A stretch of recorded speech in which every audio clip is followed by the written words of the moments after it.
Hello everybody, it's Diana again, and yes, my hair is purple and pink and extremely short, and I love the color. I'm not sure if I love the shortness.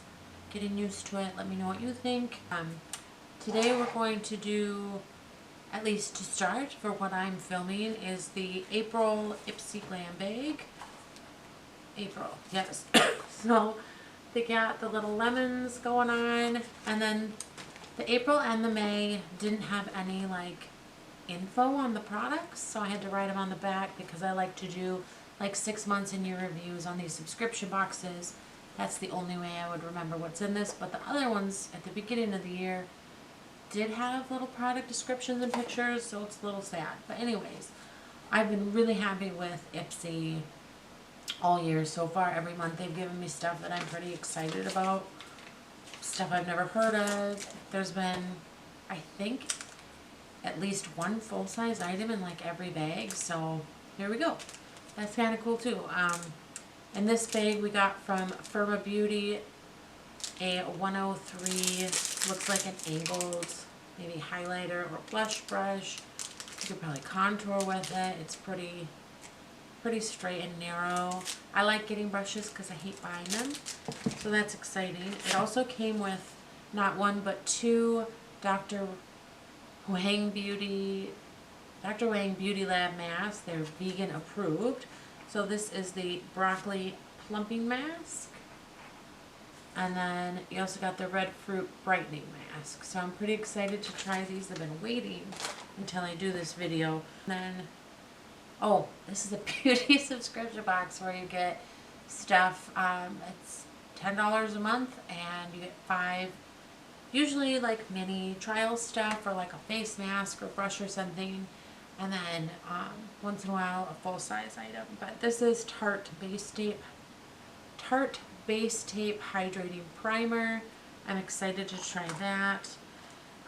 This is from the Balm. I don't have anything from the Balm, and it is kind of a brownie pinky nudie color. I'm excited because I've never tried the Balm and I've heard good things, but we'll just see how it goes. It's pretty. I'll try it.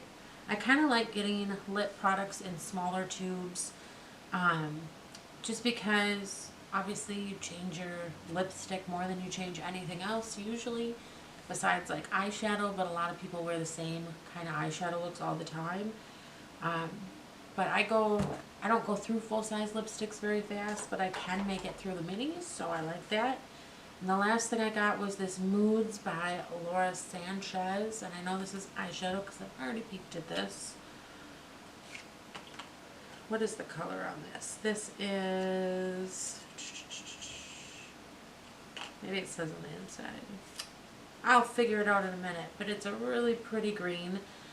I really like the profile stuff they've been sending me. It's a very shimmery green as well. Very pretty. I like greens. That's one of my favorites, so I'm going to enjoy trying this out. What is the color on this? Sometimes like they'll send you the emails early before they send it, and it'll say like what you're getting, and you can look if you want to. I have no idea what color this is. I think that email said, I know I don't have that email anymore, but I mean, I feel like for what we got, very good month. Very good month. So I'm very happy with this. For now, I keep these little bags. I don't really use them for much of anything, but they're pretty nice, so maybe when I need to gift somebody something, I'll be able to do that. But yeah, let me know what you thought about your April Ipsy, if you liked it or not, if you liked mine. I know sometimes when they do these things and it's like lipsticks and eyeshadows, people get different colors. Technically, this is like a full-size eyeshadow. I mean, obviously full-size mask, and you get a reusable full-size brush. It's not like a mini. And by that, let me show you, I don't know, I have a few brushes that are pretty small, so it's full-size. Yeah, let me know what you think. I really loved it. More videos coming your way pretty soon. Alright, bye.